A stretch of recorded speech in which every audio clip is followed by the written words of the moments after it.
Hey everyone, welcome to this week's episode of Lex Talk Design. This week we are joined by Kyle Hughes-Odgers. Kyle is an Australian artist who is based in Perth in Western Australia. He's a painter and an illustrator, and he is also an author. His works range from small format to public space murals, and Kyle's art explores the intersection between people, nature and place, and it's all carved out with these bold geometric forms and through stylised figurative imagery. His first exhibition really predates 2009, but going back to 2009, when records have started to be made of Kyle's solo exhibitions. Since then, Kyle's work has toured the world and featured in exhibitions throughout Australia and then internationally in New York, Los Angeles, Netherlands, Spain, Singapore, Berlin and beyond.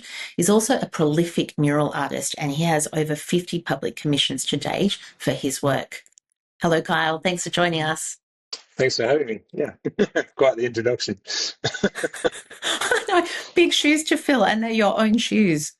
Yeah, it's true. It's always weird hearing your own stats back at you, but yeah, it's nice Yeah. to give it some foundation, I guess, of my journey so far. Yeah. When you look back at your work and your career over the past few decades, is it nice to take a bit of a reflection? Because I know certainly in our game, projects done, archive shredded, mentally move on next. Do you get to stand still and take a look backwards? Uh, I guess so a little bit, but maybe it's just how I'm wired. I'm sort of excited about what I'm doing next. I don't feel like I'm in my sentimental time period yet, but the what's interesting about doing large scale artwork or even exhibition artwork is that you end up with this physical object. So there are those things they're like timestamps in a way. So sometimes, but usually I'm more excited about what's next and ideas that I want to pursue. There's plenty of time for reflecting in the future. So, About 3 years ago, Chris Eiler and I were over in Japan, and we accidentally stumbled upon a touring exhibition in Tokyo of Christo. It showed all the technical side of it, so all of his drawings that had pieces of some of the canvas that he's used to wrap different projects. Yeah, it was so amazing. I mean, it was totally Tokyo style. You know, you turn a corner and then bang, there's Yayoi and, Louis Vuitton installations. And then you turn the next corner and there's Christo and all his magnificence. And his work, I feel like there's through lines between his work and your work because you are mhm. working on outdoors, grand scale. I'm presuming you can't do it without teamwork. Can you tell me about that? And then, I know you've got the commission piece with the outdoor piece, the 7 kilometres long moving Yeah, colour. Could you dare tell me about that? Clue me in on the logistics. sure. So often that's a question people ask is how do you paint so big? And the simple answer is that there's actually a lot of, well, it's like anything with design as well. There's a lot of pre-planning. So I don't just go to a giant building and go for it. The logistics behind it are like anything. So there's lots of safety things in place. There's lots of approvals before you get to a point of actually painting the work. But it's when the application actually, after the written concept and visual concepts and everything have been approved, it's a lot. It's just such a practical thing to do. So it's literally, I just sketch up with like a brush or a roller on the end of a huge roller pole. So I might be in a machine or on the ground, but it's just a brush on a stick, essentially. And there's a lot of freedom when it's a painted treatment versus, obviously, if it's sculptural or architectural, then there's a lot of fabrication and things involved. There's not so much, or there's no room for error. That has to be precise. But when it's painted, you can basically go for it and then just adjust it as you're going. So yeah, it's the same as if someone has ever worked on a canvas. There's like a sketch line first, and then you slowly build the layers up. And then for a lot of bigger ones, have I'll sometimes get teams involved, and then for the train line project, that was a collaboration with another artist, Chris Nixon. So we designed and painted that together, but then we had a team of about 4 painters that were working with us on the actual install over, I think it was 5 months was the install. But behind the scenes of a project like that, we designed that for a year, for a day a week before install. So yeah, a lot of prep. And then if you simplify and you're just doing a single, say 2-story mural, I would just paint that solo. It's all just bigger brushes and rollers and things. So yeah. So a bit of a mix, a lot of planning, but very pragmatic application. So yeah. How do you keep the tenacity for a project like working a day a week for a year? Because, everybody puts on their resume, I'm a team worker. Teamwork is the most underrated, hardest thing to do. So, how do you Yep. keep that tenacity when you have to work in these big teams? I think that project was really interesting working with Chris because we have a very similar color sense. So it was really exciting solving the design problems and the creative problems. It was also, I keep getting my stats wrong because the project was so vast, but it was about 120 piers and 8 abutments, which are end walls underneath 6 train stations. So it was just a great creative problem solving exercise. And we were so locked in on our approach together that it just flowed really well. So yeah, I think we were excited to do it. We both have individual practices too, so it was kind of a nice headspace change, knowing every one day a week we'd be locking in on this thing, and then when install came, that was just our life for yeah, on the construction site, installing for months. So yeah, Yeah, of course, stronger together. That's good. yeah, Yeah, yeah, there's that commitment to each other. You don't want to let someone else down. And if you're both in, you're both in, like locked in. That's lovely. yeah. And even installing, it was great. If someone was feeling exhausted, you kind of naturally just some you're just problem solving together at the same time, and it keeps it moving. So there were so many variables, obviously, that pop up on a rail corridor, but just having that momentum together was really good. And we had a great project manager we were working with as well, Jamie, who was also behind the scenes. All the logistical stuff would keep us moving and basically be like, when we're in exhausted delirium, he'd be like, Wednesday, you need to be here. The machines are coming. It's all ready for you. So something of that scale would be very difficult to do it solo. So yeah, I think that also keeps the momentum. It's interesting because you're working with other people and seeing how other people operate. So yeah, Many years ago, I studied visual art, and part of that was painting. And my mm-hmm. painting teacher told me that I'm just drawing with the brush. That sounds It's like, nice. thank you, sir. Yeah, no, he didn't mean it as a compliment. He did not care for my kind of creativity. But because I always, because painting, like drawing is just an absolute delight. But painting, I never mix up enough paint and I can never work out how to paint properly. And then you're doing, and so there's that. And then artists typically, paint alone in their studio and they present the finished work. When you're doing mural art, you're painting, like, how do you mix up enough paint and you're watching people, like, people are watching your work unfold? Like, I Yeah, know I've asked you two different things, but how do you do it? I think the logistics with I paint well for the train line project. Dulux liked us because we were going thousands of meters of paint. But yeah, it's just a logistical problem, and I guess you get to a point where it used to really bother me when I was younger when a mural was half finished or something because people start taking photos of it.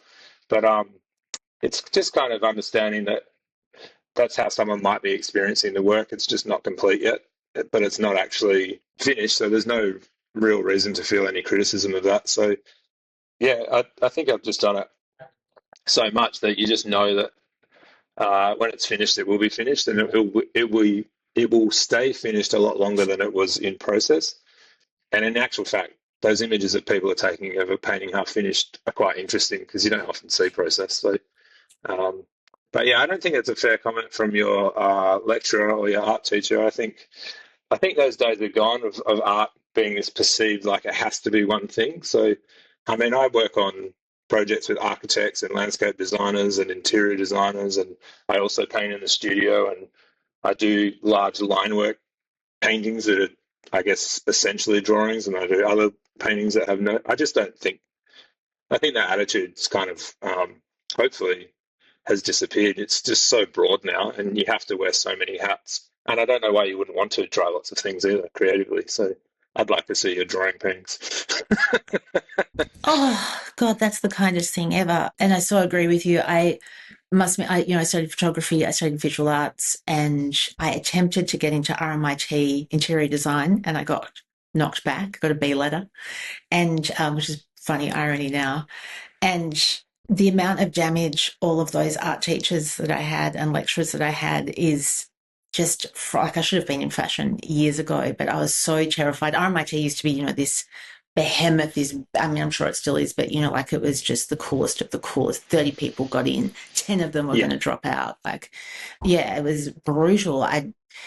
That's why I think I have such awe and reverence. And I should also just quickly retrofit and add in how I know Kyle is I met Kyle I would say about 14 years ago in Mm. Sydney, and Chris and I had just moved to Sydney, and you must have, yeah, you were in an exhibition here, I think over at Newtown or somewhere, and I met you, and Chris and you yourself had worked together back in the day.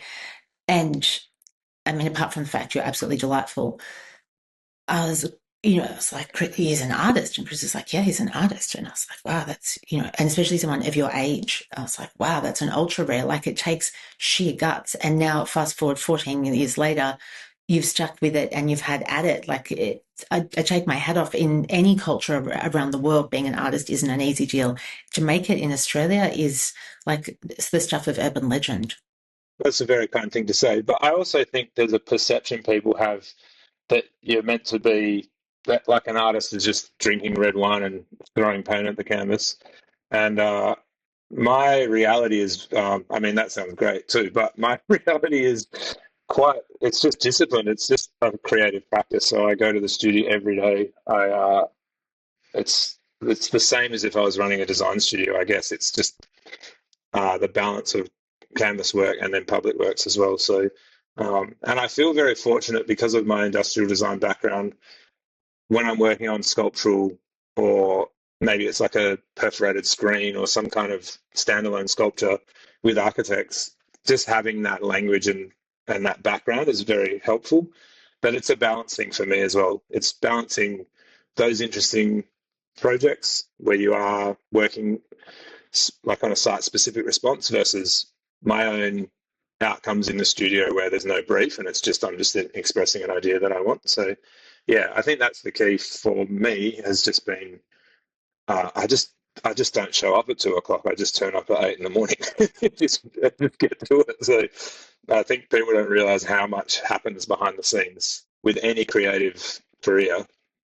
Like you said, when you're seeing all the canvas scraps and everything, there's so much that's there. It's like that iceberg meme where there's so much under the water and you only see what's on top of the surface. So I think I'm rambling, but my point is that it's just consistency, and I think a lot of artists aren't consistent. So Yeah, but Chris, you and Chris obviously share that ethic because Chris is the same. Like rain, hail, or shine, we are at our desks. Like it is bums in seats 5 days a week. The end.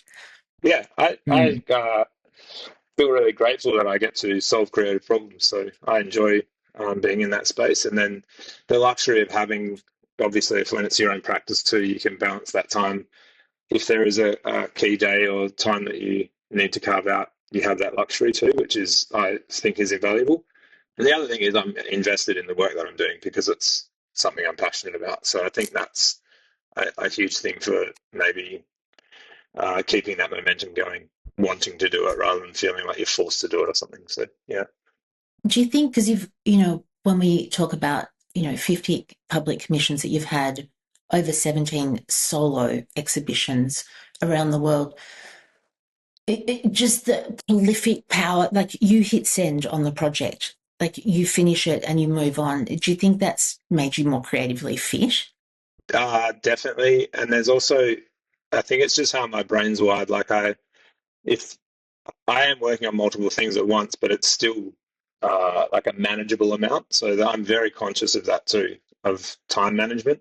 I don't want to take on so many things that I do things 80% and then I lose the momentum and then I just don't want to finish it. So I think a part of it's that balance of just actually finishing something and then going to the next thing and being quite strict about that in terms of if I'm agreeing to a public project or if I'm agreeing to an exhibition, just knowing that even though it's the parameters of an exhibition are just my own. If I commit to making 10 paintings, I'm going to make the 10 paintings because again, I just see so many people that are so talented and then they just don't finish that final outcome. And I don't know if it's from my design background as well, where I just treat it as like it's just a project and I've got all these ideas I want to express. So what's the most efficient way of doing that but doing it in a way that it's exactly how I want it to look without compromising. So, but yeah, I guess I haven't heard of creative fitness before, but I like that. I never feel like I have writer's block because I always have a sketchbook and I'm always writing things down or making little notes of things I see or a song lyric or something. And it might be 2 years later and a brief comes through your desk and you just flick through and there just might be a correlation that works. And if it doesn't, there's still so much um, mind mapping happening constantly anyway, just subconsciously, even if it's one drawing a day, like a very simple bad drawing.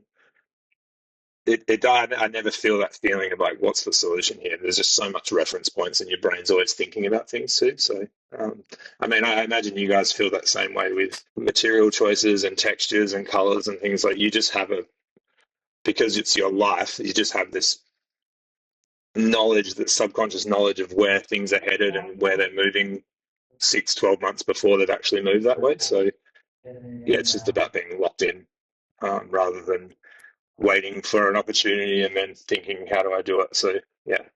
Yeah, I'm glad you brought up like with the work and what it calls in. Because so for me, and I know this sounds nuts, but things will just tell me what they want. Like I can walk into a room and if Mm-hmm. something's not right, I will just in my head, I'll just be like, what, like if it's not coming, if it doesn't come immediately, I'll be like, what do you want? Like when I put my Yeah. wedding dress on for the first time, she said to me, I want a Priscilla Presley veil and I want hot pink heels.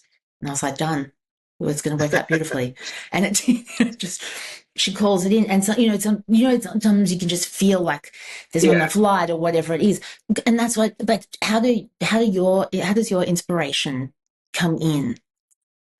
Yeah. I think I definitely feel that same process, but I think that only exists because you're constantly in that headspace of thinking about things. So that often, like, just say it's a public project, often the parameters kind of define, like, okay, here's all the roadblocks.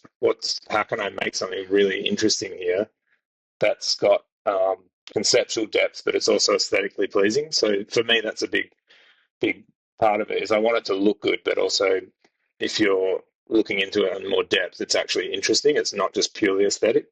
And often those design problems help shape whatever that is. It just naturally goes, well, here's the three solutions for these constraints. It's a little bit more difficult, I think, with exhibitions because there's no constraints. So sometimes I put time limits on myself with canvases just to have that same pressure of being like, you've got 3 days to do this, like solve the problem, because otherwise it'll just sit there forever because you can solve it and then resolve it and solve it and solve it. Yeah, I guess it's just doing that a lot, and then you can get a read of what's happening. And then things work off each other as well. So you might respond to one problem and feel resolved, and then that can spark the solution for the next part of the painting or the public work. So, yeah.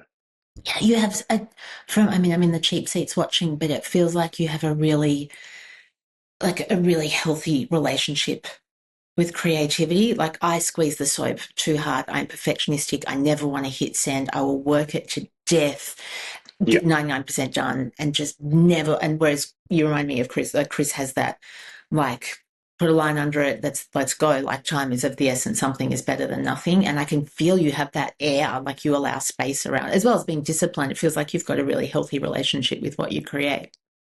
Yeah, I think this sounds a bit weird, but earlier on, like 20 years ago, I used to do a lot of street art, and I had a friend, and I would constantly fixing. Say you're painting in an abandoned space or something, and you're constantly fixing as you're going, and then you never finish it. And then I had a friend who basically said, just paint what you're painting, and then at the end, you're going to see what's not working, and then you can resolve it then. And then I think that principle works. Like, I definitely don't want to output things that I am not happy with, and they need to be exactly how I want them to be. But if I keep moving, something that I thought would have 20 problems might actually only have 3 problems because I'm not fixating on it in the moment. And when you step back and look at the overall, you can immediately see, particularly with painting, oh, that's a problem. And sometimes, I know it's a cliche that everyone says, and it's not always true, but sometimes the thing that you thought was the mistake actually ends up being the most interesting thing about the painting. Not always, but sometimes. So yeah, there's something about that momentum of like definitely resolving things, but just move to a point where you're not just so fixated that you don't move at all. So yeah. Kyle, you have just changed my life. That because I just focus on that wrinkle and then I redo that Yeah. wrinkle 50,000 times, which means it affects the rest of the project, whatever it is I'm working on. Like if it's client stuff, it's easier. We have deadlines. But if we're working on internal stuff and or like our own projects and things, yeah. But I never let it get to the end. So then I can just actually take a step back and literally symbolically, you are a large format mural painter. Like you literally have to step back and look at yours. Like you are walking Yeah. the talk. So that actually specifically to painting is really important because often paintings look quite strange up close on if they're 4 stories high. So it's about knowing I'm just going to do this for 8 hours and get down and then be like, ooh, I got to sort that. I need a solution for that. Or wow, that's not how I thought it was working up close. So yeah, I think it's just finding that balance. And then when I'm doing integrated works with like solid materials, that's I'm probably a bit more. Yeah, obviously you have to be more constrained because once you send something to get fabricated, it's becomes quite costly if it's wrong. So, but still in the design process, there's still that looseness, and then you step back and look at it and go, okay, need to fix those panels or fix this bit, or yeah. And working with good people, so I don't know how to fabricate things, so I trust the people that I'm working with to give me good advice, and then it's about finding those people as well. So that you build up relationships where you get to, for me anyway, where I can go in for certain people and just have the loosest idea and be like, this is what I'm thinking, and they understand what my expectations of finish are and things like that. Versus if you don't have that relationship, then those drawings need to be a lot more technical and hand holding because it's a new relationship. So I think that's the underestimated or undervalued part of fabricators, artisans, crafters, creators that, like, I have a much bigger rant about this, but I've always felt like in the art world, the crafting and the design section is kind of looked down upon. yeah, You don't often see quilts in the National Gallery. They do have that design set, well, in Victoria, that design at the tippy top. It's got yeah, those pair of shoes in there. There's the Tournay cradles in there. But yeah, I just feel like sometimes the art world kind of looks down on the people that use their hands to create the things. And it's the yeah, most underrated part of it. Because when you find someone, like we recently had to deal with an upholsterer and he was so knowledgeable and he was just to the minutiae of the perforation of the leather to the size of the drill hole. And it was yeah. magical. There's also like there's different gradients of creatives too. There's talkers and makers, and I definitely prefer. I like making things with my hands. Uh, I like problem solving too. So I feel fortunate having that mix of my practice of studio exhibition work and then public work where I get to just work with other people and see how their creative brains work to solve my particular problems. Yeah, Because what you're saying about constraints and when you're working on those bigger projects outdoors, I totally understand in the sense that like the more boundaries that come to us in a brief, like the more challenges, the easier the design is really because we have hard hmm things that are hard finishes, hard no's, hard yeses. So then it just becomes like a jigsaw puzzle and you've got to get the pieces together and it's super fun. But I yeah, think and I can feel like there's definitely overlap with the outdoor works, constraints on weather, what you're painting on, materials and things. Is it because then you've got to go when you're private works, you go and you shut your studio door and you've got the dreaded, the blank canvas. yeah. It's not dreaded. Is It's there's exciting. that is. And is that like because you're pushing, you've got like a yin to the yang. You're like 1 minute you're dealing with, Yeah, I crave that 4 to time. 10. But yeah, I think it's interesting with public works because for me, the main thing is I want to look at things that, especially with murals, there's a lot of murals that are formulaic as well. And not being too negative, but even in themes, there's a lot of repetitive themes that happen. And uh, I made a conscious decision that because I've worked as a commercial illustrator in the past as well, which was great. I enjoyed that. But I would just draw whatever the brief was. So holidays on holiday or whatever. With, just great things for yardages and like geometric print designs and things like that, which I really, really enjoyed. But it gave me this like confidence in understanding that because that's a commercial outcome and I'm just being giving a very specific thing, there's less room for me to like show my individual idea in that because the client just wants what they want. And that's okay. You can still have an amazing high level response to that. But I can't force my ideas into something that's super specific and is written in 6 bullet points and they just want what they want. But from going through that, it made me realize with my personal work, if it's not an idea or something that I want to pursue, then I just don't want to do it. And I'm quite staunch on that just because there is this formulaic thing that's happening. And I want to make sure that if I look at a painting I did, that I'm really proud of it in 10 years' time.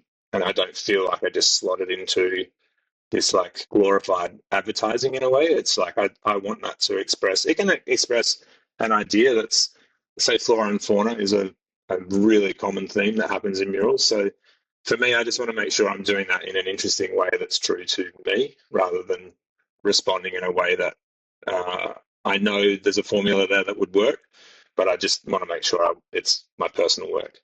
And if it's not what the client wants, then that's fine. I'll just do that or I'll go and do commercial work. So having that stance has been really good because it's actually given me a lot of confidence in my personal work because I can just do commercial responses. But if you're actually approaching me for an artwork, then I'll give you an artwork. So yeah, I think that makes sense.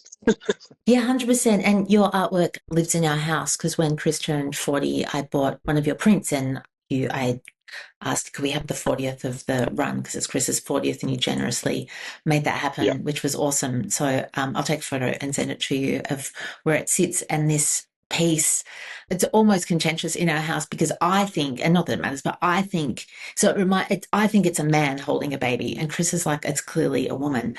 And the reason I think it's a man is I think now I see it like maybe that is her hair, but it looks like to me he's wearing a beanie. And the reason I feel like it's a man is because of the broadness and the strength. Like the man is, and so Isla was only like I think 2 when we got it, so she was still in that baby phase. And so to me, mothering was much more of a very semicircle experience, whereas men kind of felt more right angled.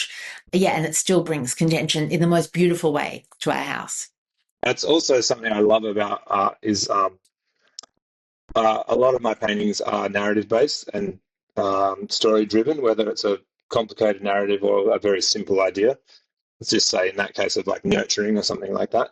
But my favorite thing about other artwork is if I look at it and I can interpret something from my own life, or you have a conversation like you guys are having over years, I feel like that's more successful and interesting than if I just look at it and I understand it immediately, then I'm a little bit bored. So I try to make artwork that's open. It's grounded in an idea from my sketchbooks, but I don't like telling people unless they really pushed me because I just think it's more interesting. If it's connecting with people, then there's something that's happening there that's bigger than what my grounding for it was. Kind of like music, I guess. A musician would have a place from where the song's coming, but most of your favorite songs are connecting to a very specific moment in your life. So yeah, which obviously that writer had no intention of understanding that you would go through that thing. So yeah. And now I think about that piece that I'm talking about. It must have been 8 years ago when you had your first baby. I assume that baby had entered your household. Yeah, yeah. And that's so Isla must have been 4. Yeah, and I can feel that now because you can feel the reverence of the person holding it, whatever, I can feel the reverence that the baby has arrived and this is a moment to be framed. It's a momentous. And that's what it reminds me Yeah. of Chris and Isla because Chris was much the same as like, because when you are pregnant, you've got 10 months to get used to this little stranger that's about, your life's already been changed pretty graphically. For those 10 months, we get like a slow lead in, whereas you guys like kapow, and here she is. Yeah, and It's there's a also moment. that like funny idea that a lot of men are just suddenly like the baby's real once it's born, um, which is obviously ridiculous. But just that when you're dealing with the sounds and the reality check, it's yeah, it is a lot at once. So for both parties, but yeah, it is an interesting experience. But yeah, at that time, obviously, that was what was happening in my life. Yeah, so try and just make things that are relevant to what I'm interested in at the time. So yeah. You've created works in Australia and you've created works overseas. Are there any broad differences or similarities you see between the two art cultures? Yeah, I think with the international work, I've only done murals, so there's obviously language barriers, but it's still something that I can resolve once I'm there on the ground. So all the design process is fairly similar, where you're sending scale pictures back and forth and written concepts and things like that. But there's logistical problems like machines and all the safety, setting everything up, and obviously different countries that you're in have different levels of intensity. Fortunately, I don't know if it's fortunately, but Australia is we just have such high safety expectations that often when I've gone to other places, the level of what's assumed is just like, it's way more common sense based rather than like we need to have all these documents and all these things. And because it's painting, I know I'm not being flippant with it, but even if it's a 6-story building, it's I'm still solving that problem directly with my hands.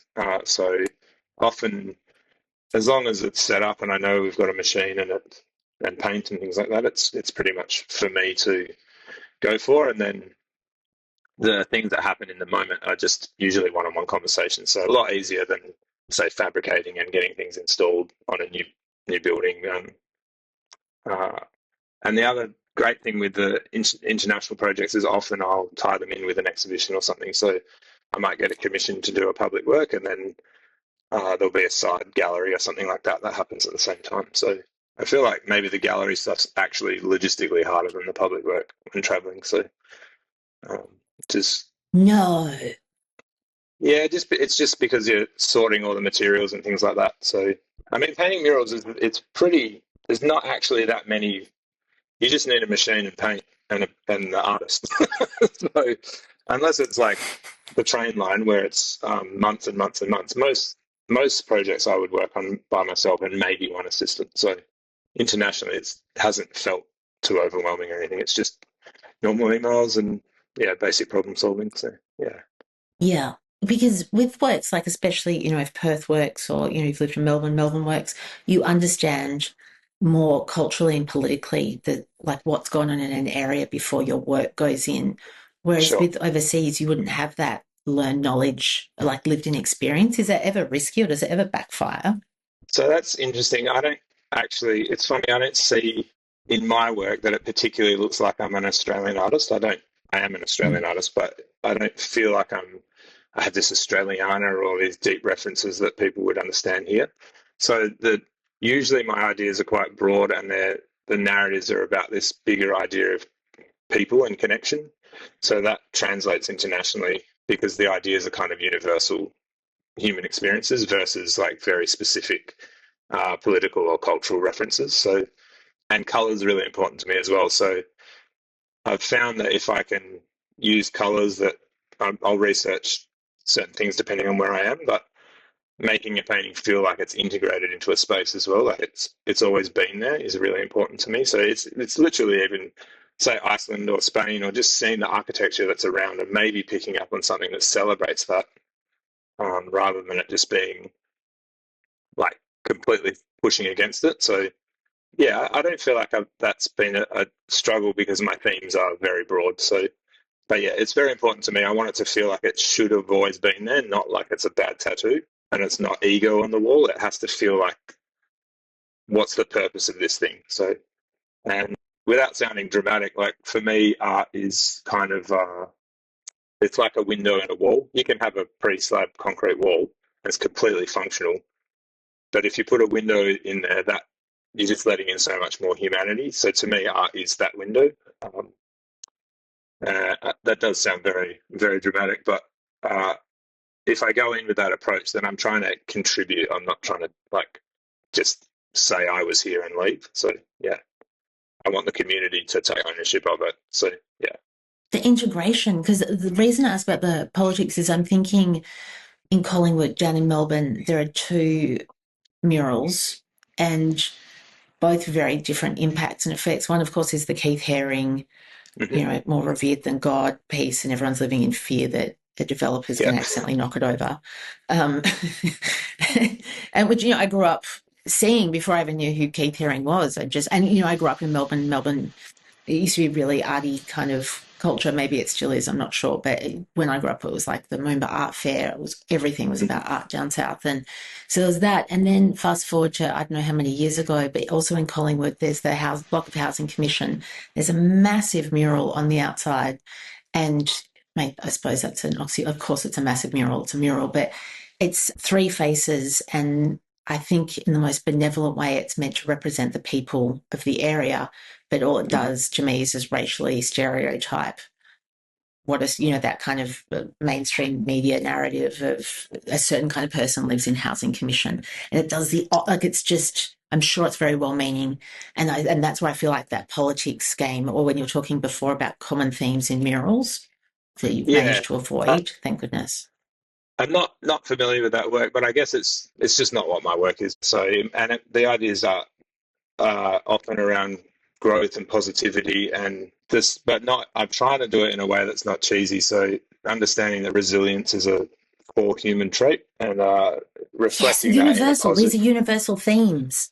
Yeah, so that hasn't been a like strategic approach. It's just what I've naturally been interested in. But that's been fortunate for me because when I paint internationally or even in different areas in Australia, I'm hoping that my response is something that people from any background can connect with, and yeah, not be told what to think. It's just interpret it and take ownership of it because I don't have to live with the 5-story mural in my house. So you do. There should be some level of connection, and hopefully that response is, yeah, you're wanting it to be broad enough that people can connect with it, but they're also not like it's not so prescriptive that it's just becomes like something that they disagree or don't agree with. So I mean, or do agree with.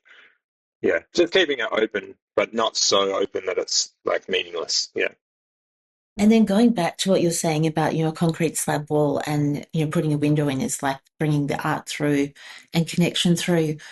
I totally agree. And I've noticed certainly in Australian public architecture, namely train stations, you could do, that TV show where they do, is it IKEA? Is it a porn star name, or is it IKEA furniture? You could do, is this a train I've station? seen Is that. it a jail?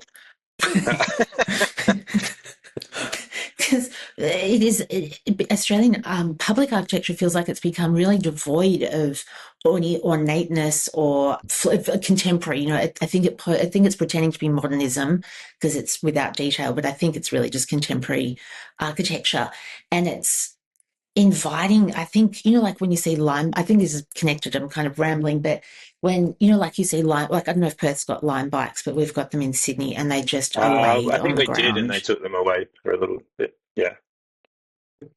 Yeah, they're really, and because we live right near the city, and so they're everywhere, and people just literally throw them on the ground. Like, I'm done with Yeah. this.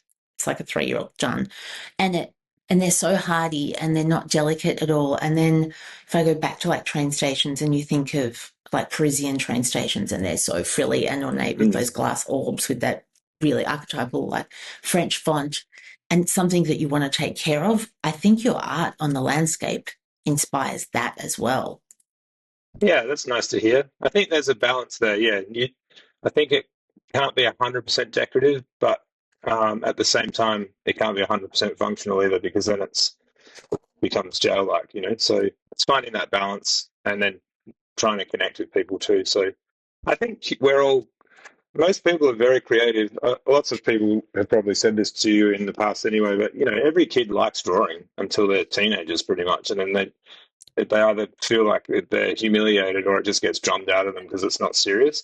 My brother had this amazing concept he told me yesterday. He said, it's so funny how once you go through high school and then into adult life, creativity is, if you're not in a successful creative industry, it's kind of like, oh, when are you going to get serious and what's your real task you're going to be doing? But when everyone finishes all their work life, the things they go home to is music, television, art, good design. So all their downtime is spent enjoying creative outcomes. But there's this funny energy of this perception of like, oh, you need to get serious. And I don't really know why I brought that up. I just love that concept of like, on a broader sense, there's so much weight there that's positive, and everyone can't wait to get to their downtime to enjoy these things. There's this perception of like just build the wall with no window, but in reality, the window's the thing that everyone's striving for. So maybe that's where train stations need to be a bit more ornate and decorative, and have a bit more atmosphere to bring back that energy. Yeah. Yeah, I think it's one of those, there's that paradox, like both, the opposite is true. Because I agree as well, like when you're going to get serious but if you have a job that because there's two kinds of jobs or two kinds of businesses, I think. One is creating and one is distribution. And Hmm. with creating, it means you have to problem solve. And it's very sustainable. Like when you problem solve, you want to do it again tomorrow because it felt good Yeah. today. And yeah, that's exactly it. You get home and you want to create and making stuff with your hands, like, especially at the moment with this very tech focused. I mean, talking about tech, about how great tech is with tech. Have you heard about tech? Yeah. Make a lot of money. We're doing a lot of tech right now. It's all very techy. And, and that's cool, but it's very cerebral. And I think the fastest way to get very miserable is to get stuck in your brain and, you know, not create with your hands. Yeah, and I also think it doesn't have the same resonance. It's like your retention of scrolling for an hour. I'll ask my kids what they watched on YouTube for half an hour, and they'll name one thing. And you're like, whereas if they watch a movie, you say what happened in the movie, and they'll give you some context of the plot. But I think, yeah, that there's something about creativity that's obviously a bit more tangible. Whatever it is that I'm doing with my paintings, I'm just trying to connect with that part that's inside everyone. I feel like we're creative creatures, and it's important to celebrate that and nurture it, and hopefully inspire, someone coming up for whatever their creative journey is. So yeah, or just even just giving someone a little rest on the eyeballs, look at some nice colours. Every time, I'm so glad you brought that up because I know this sounds weird, but especially your big scale works like the silo works and things, I just want to lay on them. Like the colors are That's cool. it reminds me of, like Swiss cheese or a fresh crepe, the smooth Yeah, side. Like I just yeah. want to lay on it. I just want to be like, I want to lay on it, or I want it to like it just the smooth, it feels so good to look You at. like laying on crepes? I would if I could get a pan big enough. That's hilarious. If I no know what one's you mean. watching. Just the perfect flatness of the finish. But I just obsess with color. Maybe it's from that crossover of a design background too. I just think about color a lot. I have a lot of books of color theory, and I experiment a lot too. I quite like doing strange combinations that just don't make sense with the rules of the color wheel, but it you can find these like tiny percentages of color that just are super satisfying to look at. And I also think you can trick people into looking at quite weird pictures if the colors are nice. It's like an entry point of like I don't understand what's going on, but the colors have like brought me in, and then you might investigate more and try and work out what's going on. So yeah, Yeah, um, I will come for the color and then I'll stay for the work. If the color is right, if it's unctuous, I just, there's that scene in Amelie where, I don't know if you've seen that, it's an old French yeah, film, and she dips her hands in the lentils, she likes to go to the oh market yeah, and dip I her do remember hands that. in the dry lentils. Yeah, Yeah, that's, if the color is good, that's how I feel. And yeah, well, thankfully for the artwork, but with security and stuff, you can't touch the artwork, yeah. but you just want to touch it so much. Um, and speaking of color combos, is there any color combos or anything at the moment that's banging your gong that we need to know about? It's not specific. It's more about ratios for me. So at the moment, I quite like you could have like 90% tonal whatever color, and you just have these like tiny little 5-10% little zing, like something that like burns your brain out a little bit, but it's such a tiny proportion on the finished thing. And actually, I think it applies for architecture and design as well. Is just these pops, but they're not so intense that it's obnoxious, but they're so purposeful. They become very interesting because it's everything else is like grounded, and it's like, why is there this like zinger there? And balancing those is quite interesting. I think it's kind of. I haven't seen your wedding dress or your outfit, but it's like the pop of your shoes sounds like it's exactly what's happening there, where you have this one like this hero moment that's like setting everything off. Even though the dress is typically the hero, it's just yeah, it creates this interesting visual. So yeah, I don't know. I Yeah, haven't seen the she's outfit. oh, she's beautiful. She's a Colette Dinigan, and she's a tunic dress. So she's short sleeve. She's just a tunic. She's like a caftan tunic dress. She mid thigh, like a mini skirt, kind of very 60s cream silk. Yeah, beautiful ivory silk, and then embroidered in an Arabic pattern with all gold sequins and beads. So very 1960s thing. So of course you needed the Priscilla Presley, the bunched up tulle veil, and then the hot pink shoes. They're actually fluoro pink patent leather with clear plastic. So like a Oh, nice. 2.0 version of a 1960 shoe. And yeah, she was so happy. And she could have gone south, like, Yeah, the wrong shoe, and everyone would have been so unhappy. No veil, it wouldn't have worked yeah, at all. And yeah, when you listen and you do what you're told, and sometimes it's hard. It takes bravery as well. Not everyone's it going to does. wear a Yeah, short dress for a wedding dress and stuff. And it's the same thing with the color as well. Like when you start getting into, like when you're talking about tonal on the pop, my first thought was like maybe he's exploring like brown with fluoro coral because that's a vibe. And I was wondering yeah. about what you thought about floral, like fluoros, but you don't want to overtake the work. And I'm like, what combo has he got? What is he cooking under Yeah, there? What so don't I know I about? think for me that pop would be like a real hot zing. So it is a fluoro, but it's kind of irrelevant to me with what it is. It's if it's got the percentage, then it should, in theory, be fine. So, but yeah, I'm a big fan of like hot corals and kind of on the tonal side at the moment, working with a lot of like dirty greens and tealy greens, but really like a lot of grey in there. Like it's quite subtle, and then it just makes the zing bit. Burn your brain in a good way. The best way, the pop is everything because it's like when you eat too much sugar or chocolate and the back of your throat cloys. That's how I Yeah, feel like if you don't have that pop of color or air that can get in, yeah. it makes my eyes water, like it's just too much. Or it just sits too flat as well.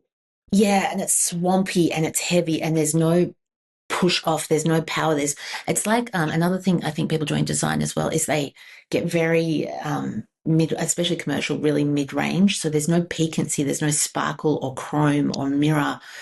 Yeah. It's tough. So that sparkle and chrome is actually the same as that's the highlight as well.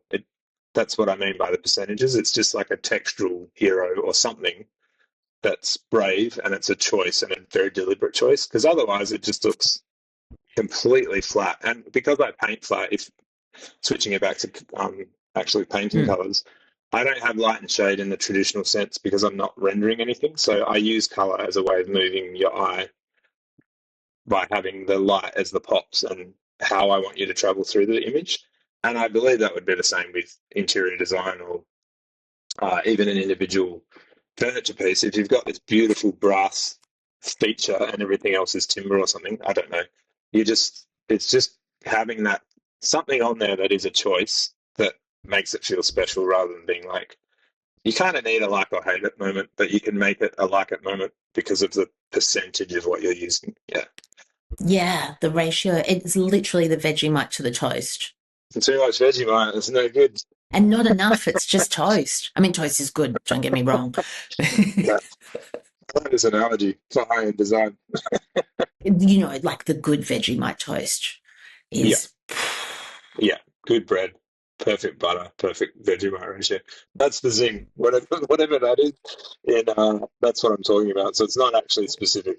For me, it's not about textures or color. It's just, in theory, you could be given like really horrible options, but if you can balance them right, you're still going to get some interesting aesthetic out of it. And then if you can control those options and choose really nice things, then that just elevates everything anyway. So Yeah, and I think therein lies the rub of the problem solver. Because I constantly think about in my spare time, every 4 years, I think about the Australian Olympic uniform issue. yeah, And green and gold that's a that's a bugger shocker. of a colour to wear. Oh, and I don't, they do get in Australian designers and everyone gives it their best go, but I just feel like no one's nailed it yet. Like no one's I think it's balanced because they it. always go 50-50. They need to split the ratio a bit. But yeah, green and gold is like it's a tough one. It's a vibe. I know, and I think we've got navy. I mean, beige gets involved, but no, there's just no. It's just all retro, no vomit. Like it's just got. Yeah, it's a really tough remit. That's a good t-shirt for the Australian Olympic team. Origin no vomit. I think about that every Olympics too. I'm always like, this is a tough brief. Like maybe this because they're both so saturated usually as well. It's super tough. And I feel like maybe they should, because if something's, if really not working, then you lean into it really not working and push it the other way. Maybe we're trying to be too highfalutin and we should just, I mean, God knows we've seen the Dries of Bone and Moleskines trotted out, but maybe we need to go harder, like, parachute material, one like a onesie exercisey, those 1980s, like a onesie suit Yeah, with like a diagonal, lean into the diagonal, like triangulated I think diagonal. I think they need to lean into like the 80s, and then imagine that yellow, but it's like a fluoro pop on that like 80s vibe. Would be quite cool. Modern 80s. You kind of see it a little bit in basketball, like NBA designs now, where they've got this mix of it's not 100% retro, but it's like retro inspired, but it's modern, and it's usually quite successful because it's grounded in this like nostalgia, but it's done in a modern way. Through relations, one of our via marriage is an artist. I think her name's Mary Tonkin, and she's an Australian landscape painter. Mhm. And we recently saw her exhibition, and it's exquisite large format works. And I'm no landscape devotee by any stretch, and this stuff, like I got served. I was like, fuck, I didn't know what I didn't know. Like it's so immersive. Yeah, It's that's cool. really beautiful. Oh, and she paints like, the Dandenongs, like those beautiful, they're not rainforests, but I don't know what you call them, but like the ferns and the fernery and the uprooted Really trees, and you can atmospheric. just, Yeah, oh, so sublime. And then because she's in the undergrowth, and so the view, you're not looking down on Mother Nature, you're in it looking out. It's looking down on you. Big scale, beautiful stuff. But my sister-in-law was saying she bought one of her works and had to buy it through Mary's agent. Mary doesn't sell direct, not even to family. Conversely, I noticed with your work, you're direct. Is yeah. that a strategic? How does that work? It's just I noticed I showed with an amazing gallery in Perth for 10 years called Turner Galleries. So it's basically my like first 2010 was a huge year for me. It's basically I got this really large commission from Murdoch University, and then I also joined up with Turner Galleries. So it was this big kind of like trajectory year of like not going from just painting, doing street art, and doing random like group shows where you put a painting in a bar or something, to being in a like formal recognized space and having this big commission. And they were great. I had four solos with them. They just retired, so the gallery closed. But in Perth, I gotten to a point, I guess, with my profile that people were just contacting me directly. So I just started that format of dealing with people directly, which has been great. I really enjoy that process. The only negative of it is there is something to developing a body of work and presenting it in a gallery as like here's the show, versus individual paintings. But yeah, it's just the power of the internet thing, I guess, and being getting a profile to a point where people are kind of seeking you out a little bit rather than having to like have shows so people understand what your work is. So, but I'm not opposed to having exhibitions. I've showed in Melbourne. The last three shows was a gallery called Backwards Gallery in Collingwood. But yeah, I think it's a great way of also introducing you, like you going to that exhibition and seeing them in real life. There's a different weight to that, and I think that's important. It's great for people to be introduced to your work that might not be familiar with it. There's no real like I don't feel strict by any parameters. It's just what I'm at the moment. I'm doing that in Perth, but I would happily have an exhibition as well.